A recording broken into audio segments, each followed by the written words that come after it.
Welcome back. Welcome back from the commercial break.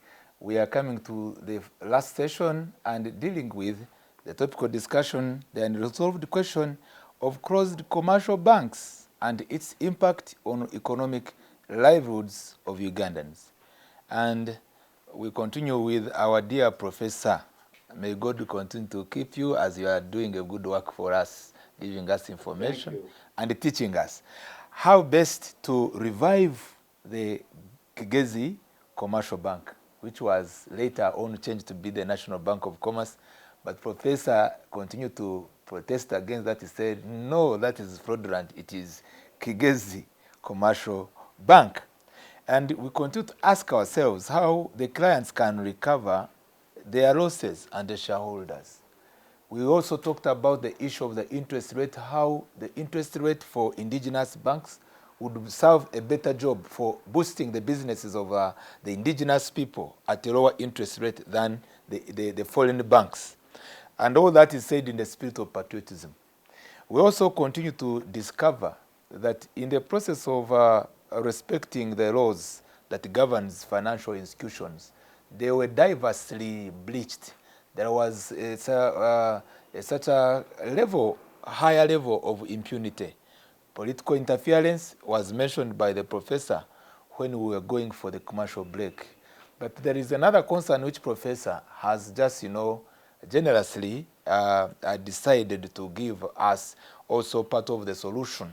If we are to streamline the legal processes of Uganda, the legal process of Uganda where either the bank wants to take your property and all of a sudden it may be someone and you go to the courts of laws. Either there are other issues related with the commercial, concerns, and the solution could be going to the commercial courts, the commercial courts of Uganda. But it remains a paradox. Why? When you run to court, you spend there 4 years, 5 years. I have my own. It has spent so far 5 years. Myself, I'm also a victim. And we have many victims. And people are bleeding, sir.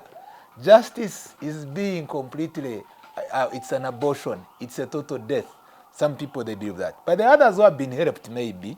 But the concern I would like to bring as I welcome one of our fellow, commercial law analysts, would like to have just 2 simple questions which you had been desirous to hear from you, how you may give guidance to the country. You are welcome. You can introduce yourself. Thank you very much. Thank you very much, our delightful viewers. I'm Ababi Abe. Thank you very much for hosting us here, Mr. Professor Wilson George Kanyehamba. Thank you very much. Thank you. So my questions, I'm having only 2 questions, and one of them is, why is it there is a delay in delivering judgments concerning banks? Like, for example, when you look at Tefe, it has gone more than 10 years.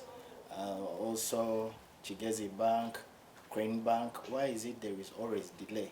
And as a principle of law, justice delayed, it is justice denied. So what is your say about it, sir? That's a very, very pertinent, good question. And I am one of the victims of the delay of justice.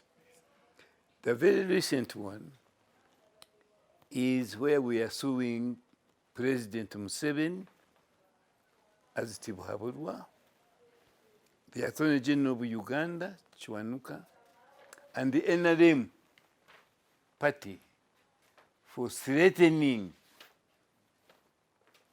the right to apply for bail, which is enshrined in our Constitution, Article 50,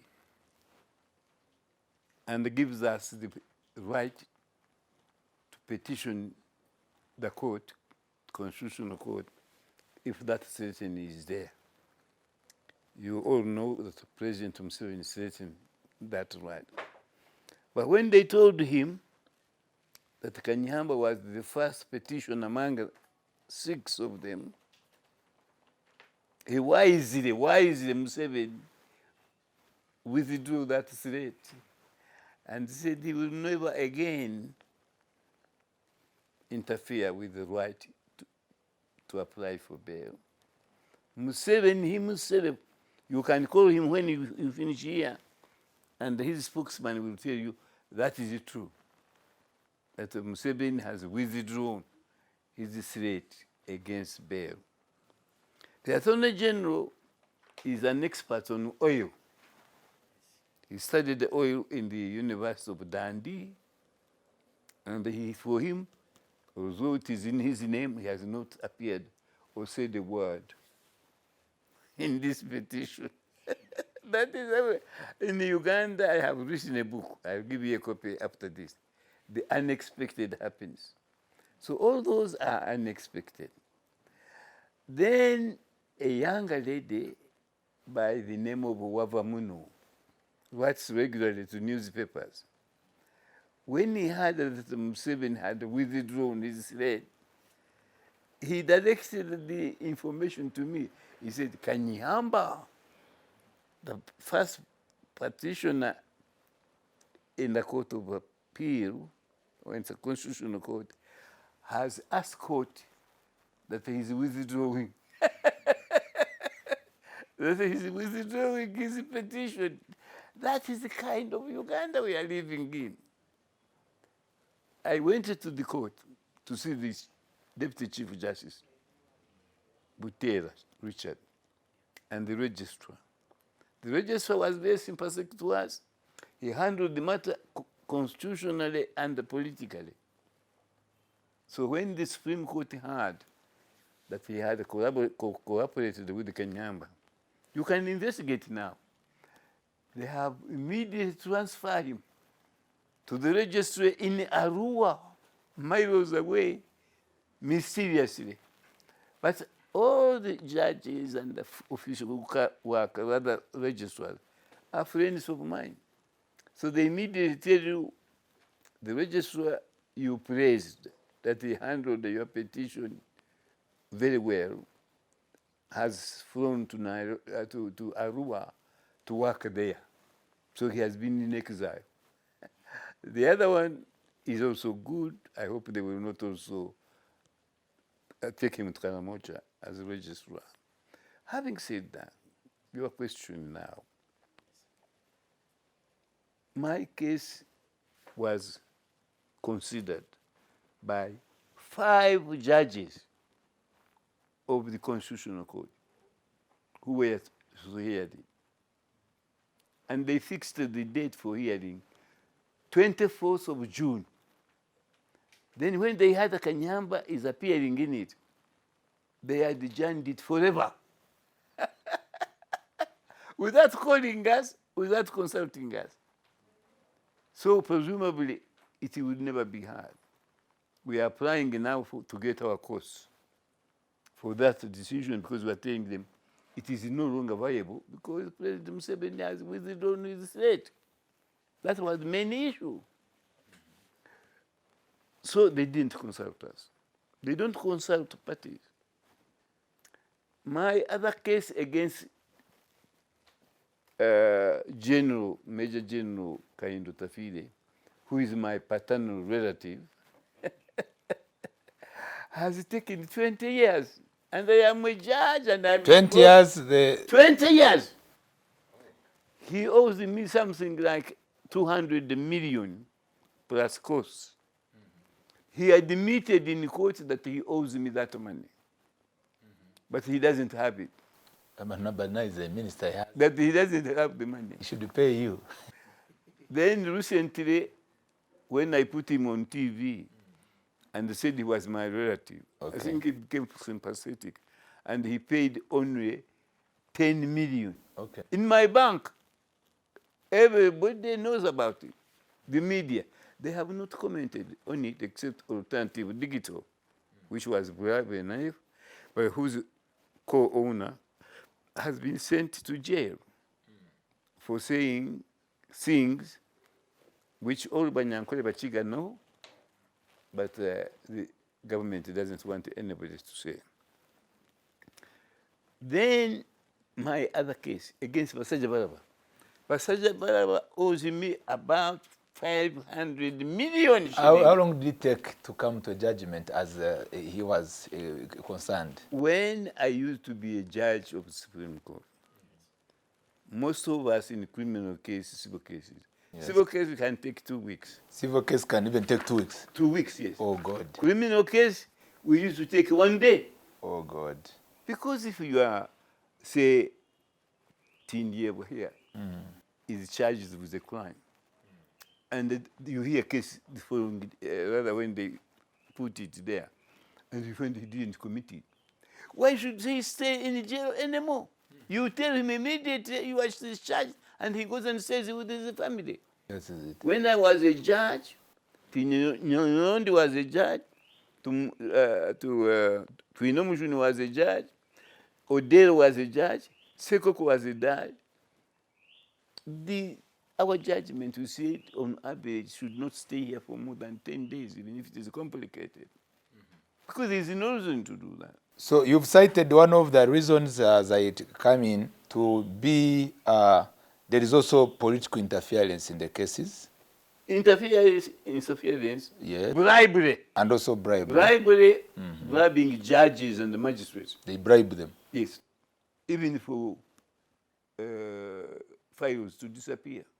That one is also there. You tell me the Chief Justice, Bata Katurevi, a few months ago said there was a judge and he named him who is corrupt and he should be removed from the bench. Katurevi himself, former Minister of Justice and Attorney General, And former chief, and former Chief Justice, Justice. said so publicly. The judge he named is still in the service of the judiciary. Still at the bench.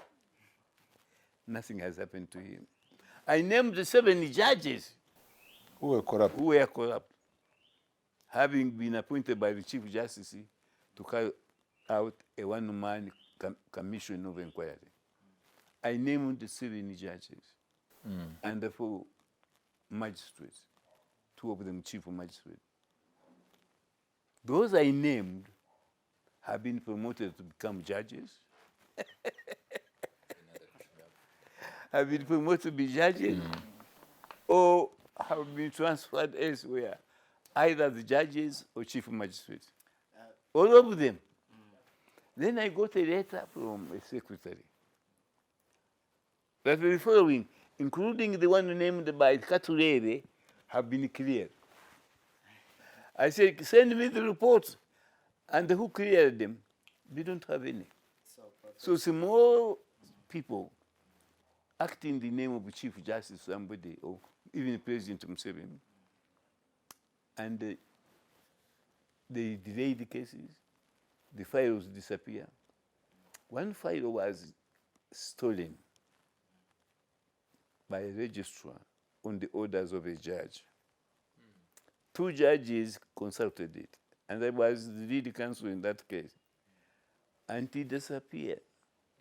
Then the registrar said, your file disappeared.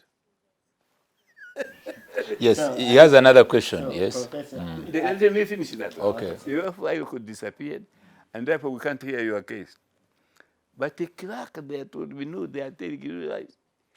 The judge had taken it. When he realized it implicates him, he said we should destroy it, but I didn't destroy it. It is here. And he gave it to me. Yes. So part of these delays is compromised or bribed officers hiding the files. Can even hide it and it disappears. So they tell you it disappears. Even when the ruling is about to be out. Yes, absolutely. Oh, then I need to check up my own. so Professor, another question is, what can be done so that we avoid the delay? But I have told you, and even you and him will keep quiet. Ask Museveni to retire and discuss his succession by other group or another. Because as a rule, That is the solution. that is the solution. Okay. I don't have to describe it. We must insist President Museveni retires now. He has served us long enough. And we should appoint another replacement. Not necessarily his son who wants the job, but somebody else Ugandans believe in and put trust in. Okay. Now, you will be doing good for me and everybody. If the next round you discuss that, it is in the book I'm going to give you, the defeat of President Museveni in the war against corruption. No, against I'm not corruption. afraid to say so. Why are you afraid? Must they attack you for saying our older president, who is now 80 years old, to my knowledge, but maybe 79 by other knowledge, officially. Do you really want him after another 5 years to be the presidential candidate to be in Uganda as an octogenarian president? Do you really? Then why are you afraid to discuss, including this young man, that please retire now? Okay. And certainly you should not have another term. Okay. This has discussed. It will be for another time of Yes, discussion, yes. as you said. Yes. We will go into it. Very good. If you want that discussion, I'll Yes, bring please. it. Yes. And are we done? I'm done with Yes. So, Thank you very much. now, Prof, as we are drawing towards the closure of our program, we want to build the confidence of the viewers that if you bank money in any bank, one will not face, so that one will not face what you faced. Because there is a saying that once bitten, twice shy. I agree with you. Because some people... And God, sorry, I want Yes. to add on. Yes. For me, it has become a crusade. Kigezi Bank of Commerce must get the shares, must get their money back.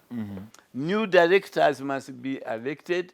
Although I am in wheelchair, I am attending that meeting either by remote control, or I can even go there. That's how strongly I feel. And the Ugandans who feel like me, I have read Article 94, rather Section 94 of the Financial Institution Act.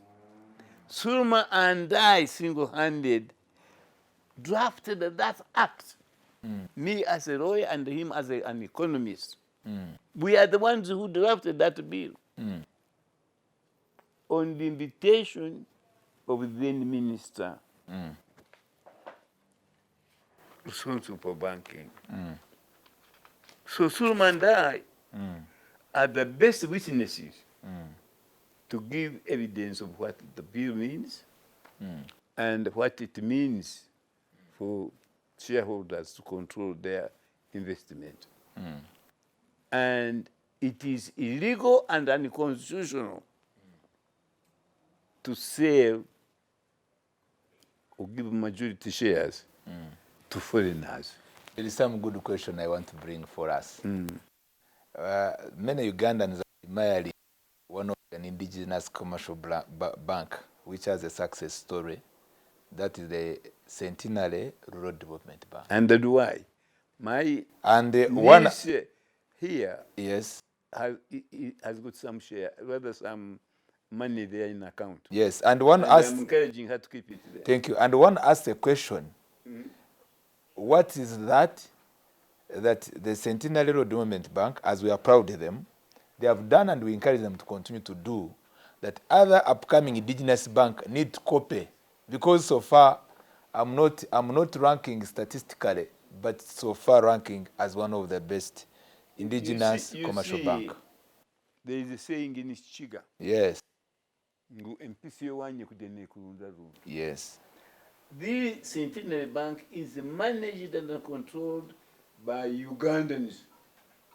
But who are not, maybe I should add a word, maybe I hope I'm not becoming corrupt. Yes. But who are not selfish, motivated? Obviously not selfish. Because when you are managing a bank, you are managing on behalf of the directors and the shareholders especially. It belongs to the shareholders. That's what we did with Kabale University, rather Kigezi Bank of Commerce. We made sure, and we are very good lawyers and economists, including Surma, that this bank Kigezi of Commerce shall be controlled always, forever, by Kigezians, Ugandans. And the foreigners have no right or power to interfere with its management and operations.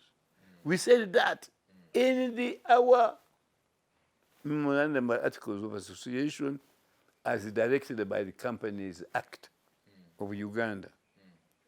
Then secondly, Dr. Suleiman Dai, single-handed with the Bank of Uganda official, drafted the Financial Institutions Bill, which is now the ruling law in Uganda, as amended. The late Dr. Frank Mwine and I drafted, on invitation by the Minister of Finance, the provisions of the Investment Act.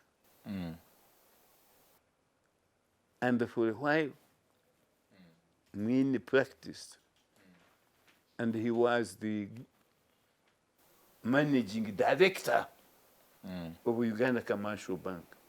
The Uganda Commercial Bank. Yes, he was. The commercial bank, the Uganda Commercial Bank, which was sold. Was sold to Sudiro. Yes. So Sudiro owns the building now. Sudiro owns other properties in which the government has shares. So it is in their interest to order cadres in the court, please make sure Sudiro wins this case. We are coming toward the close of this with passionate, appeals. Yes. Uganda seems to be in need of an economic, not as per an economic revolution. Yes. And the economic revolution, the economic analysts, they are still calling for, if it was possible, to have a restoration.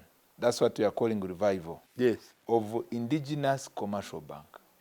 When we had the commercial bank, which finally was transited to Stanbic Bank, like you recall in Kabale, by the days of the regime of Obote, when we have the bank and they say this is the commercial bank. And that is very, very important. We continue to look at how can we have this fully reinstated. And it's of course a call for knowledge, because some of the things will not change without knowledge and action. And maybe to you, as we are about to say bye to the viewers, what you are calling upon the viewers in this economic revolution, which we are all part of, how best can we achieve it? And we avoid these wars of closure of our commercial banks and other financial institutions. Very easy. Yes. We must stop appointing bank managers, bank directors on the basis of political consideration or whether they support the ruling party or not. But on competence, Bank of Uganda, from the Bank of Uganda. Yes. Yes, sir. But on the basis of qualifications, economic qualifications, bank qualification, integrity, and justice. We have failed to do that. I am discussing Kigezi Bank of Commerce because it got the virus of personalities supporting or not supporting government, those supporting the Prime Minister, not supporting the Prime Minister, and above all, those bribed by Amos Nzei to do what they wanted. We must support that. If the NRM has failed and this leadership to control corruption, we want leaders who can banish it from Uganda. The countries which are doing well better than us are countries where corruption as an evil is controlled. And those who are corrupt, you do not saturate them. You don't transfer them. You dismiss immediately. So, because we have failed to control corruption, we promote those who are corrupt. That is why our economy has failed totally. Thank you so much.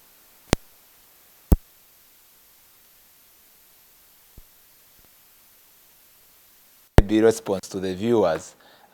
You are the good thing, you're already aware, always aware what is happening in the country, and there is just in 1 or 2 minutes commentary, as you said, it's stated straightforward way. Yes. We are having a challenge with teachers. They are on strike, and that teachers continue to say they are being discriminated in the pay, and even across board some other civil servants are rising up to say, no, our economic livelihoods are threatened, and the pay by the government is discriminatory. One.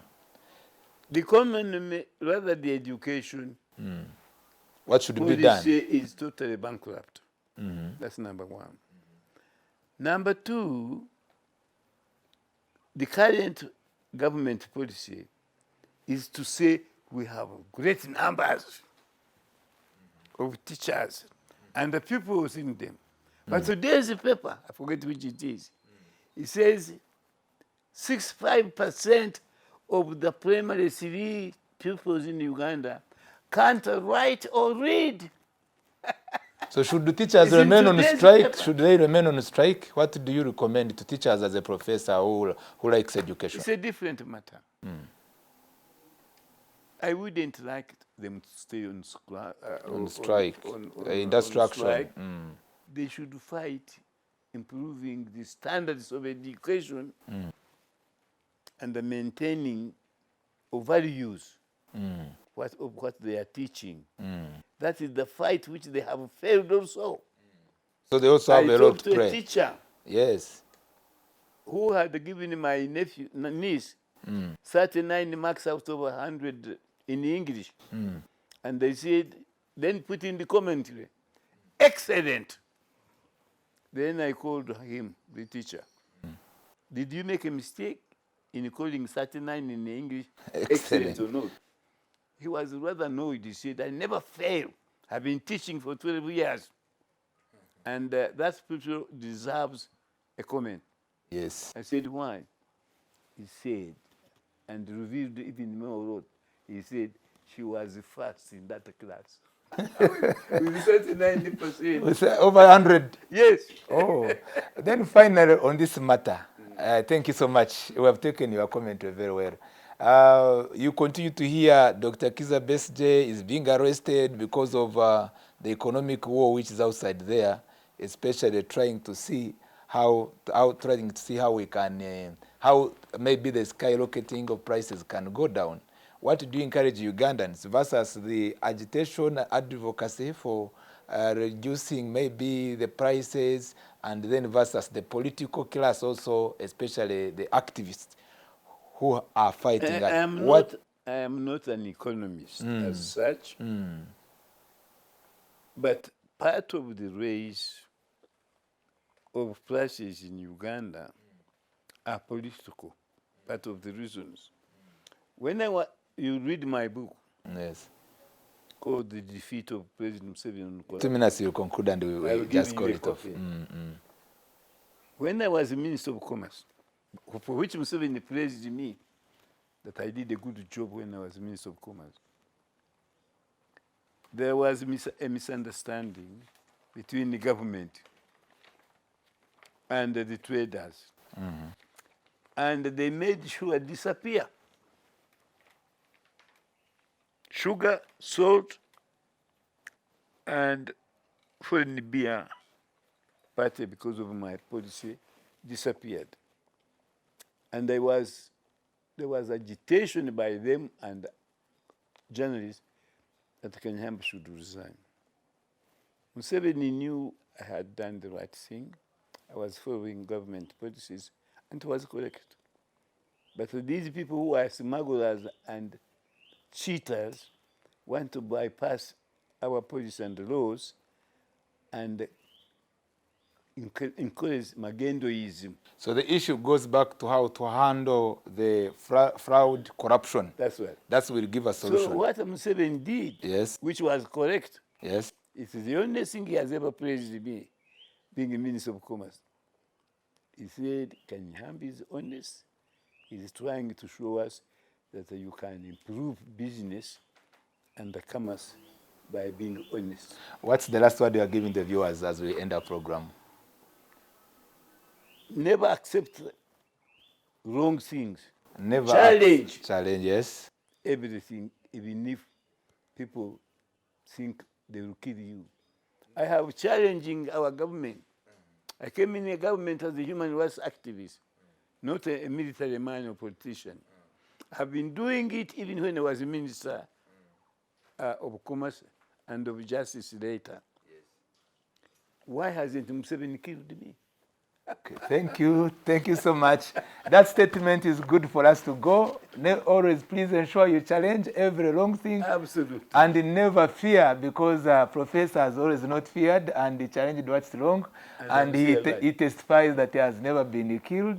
And he's applauding, I believe, also President Museveni that he has never killed him. Absolutely. And at least he listened to the truth. Yes. So this has been good for us to have this discussion. But our agitation remains to ensure that we can see the revival of commercial banks for the improvement of the economic livelihood of the people. National Bank must be abolished. Yes. And as the Supreme Court said, yes, the shares of Kigezi, yes, as originated and owned by Kigezi Bank of Commerce, must be restored. Nobody should rest or be content until our shares are returned where they belonged.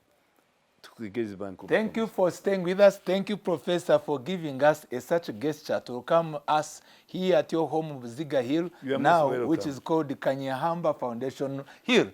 And we continue pleased to be with you, and we appreciate for your contribution to this country.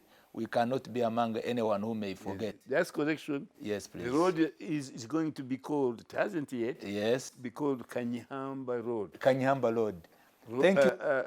Justice Dr. George Kanyihamba yes. Road. Yes, please. But this house, yes, when I have departed this world and I am resting in heaven, it will be called Kanyihamba Foundation House. Thank you so much for being generous to share with us all that information. May God bless you. And to the viewers, God bless you too. Enjoy your weekend as you continue to fight for truth and justice in developing and improving the economic lives of our people. God bless you.